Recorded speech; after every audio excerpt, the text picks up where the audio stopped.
Dear learners, you are welcome to my English class. আজকের ক্লাসে how to translate from Bangla into English এটা আমি শেখাতে চাই।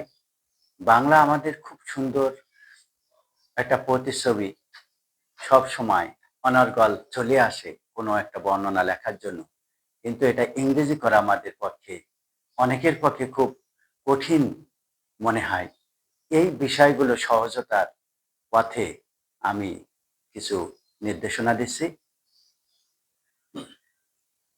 আজকের ক্লাসে আমরা শিখব সাধারণত বাংলা ক্রিয়া বাংলা বাক্যে শেষে থাকে, তার জন্য কিভাবে সাজাতে হয় সেটা পূর্ববর্তী ক্লাসে আমি বলেছিলাম। সেটা হলো FLM ফিল্ম, আগেরটা ছিল FLM ফিল্ম, অর্থাৎ ফার্স্ট অংশ সাজাবো বাংলা বাক্যের, L লাস্ট অংশ, এরপরে M মাঝখানের অংশগুলো ক্রমান্বয়ে উল্টা দিকে আমরা সাজিয়ে আসলে সুন্দর ইংরেজি অনুবাদ হয়ে যায় গ্রামার অনুযায়ী। অনেক সময় বাংলা বাক্যে ক্রিয়া দেয়া থাকে না, what to do at that time, ওই সময় আমরা কি করব?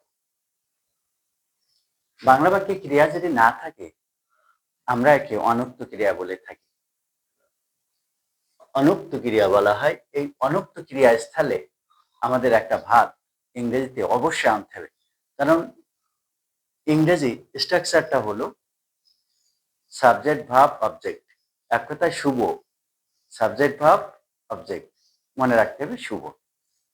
তাহলে ভাব ছাড়া ইংরেজি বাক্য হতে পারে না। এজন্য অনুক্ত ক্রিয়া অথবা ভাব উচ্চ থাকলে সেই বাক্যে অবশ্যই আমাদের বিভার্ব আনতে হবে। বিভার্বকে আবার লিঙ্কিং ভাব বলা হবে। এই লিঙ্কিং ভাবকে অক্সিলারি বলে ভুল করা যাবে না, এটা লিঙ্কিং ভাব বলা হয়। এই এরূপ বিভাবকে বা লিঙ্কিং ভাবকে গ্রামারের ভাষায় কফিউলা বলা হয়। এই কফিউলা ওয়ার্ডটা আমার মনে হয় লাখে এক দুইজন জানে না, এটা অতি মূল্যবান একটা শব্দ। আমরা আশা করি কফিউলা ওয়ার্ডটা একটু মনে রাখবো। লিঙ্কিং ভার্বের বিকল্প নাম হলো কপিউলা, এটা অনেক সময় বিশেষ পরীক্ষায় বিভিন্ন জায়গায় এসে থাকে, এটা একটু মনে রাখতে হবে।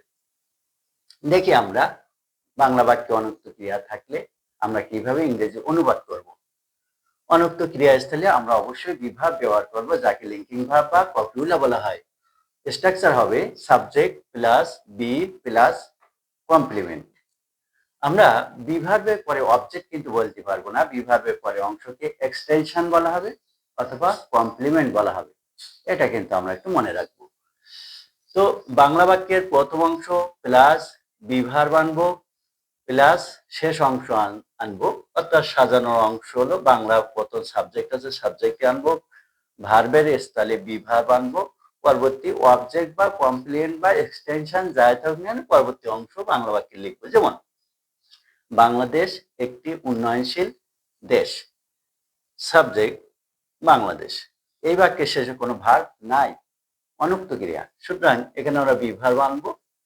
Is, be means am, is, are, was, are. So Bangladesh present time indication, সে কারণে এখানে আমরা ইজ আনবো, থার্ড পারসন সিঙ্গুলার থাকায় ইজ, বাংলাদেশ ইজ। সরলভাবে পরবর্তী অংশ সোজা চলে যাবে, একটি উন্নয়নশীল দেশ, বাংলাদেশ ভাব ছিল না, আমরা ইজ আনলাম, বাকি অংশ সরলভাবে চলে যায়, subject verb object. Bangladesh is a developing country, Bangladesh subject, এখানে বিভার্ব আনলাম ইজ আর কমপ্লিমেন্ট আনলাম এ ডেভেলপিং কান্ট্রি। এরূপভাবে বাংলাদেশ একটি নদীমাতৃক দেশ, Bangladesh is a rivering country, কিন্তু আরো স্ট্যান্ডার্ড হয় Bangladesh is a land of rivers, এটা বেটার হয় আরো। বাংলাদেশ একটি গণতান্ত্রিক দেশ, তাহলে একইভাবে হবে Bangladesh is a democratic country, Bangladesh একটি কৃষি প্রধান দেশ, Bangladesh is an agricultural country. সময় অতি মূল্যবান।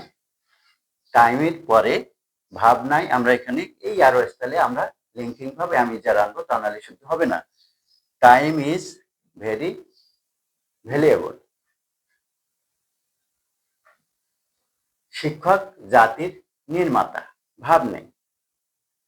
Teachers are the architects of the nation.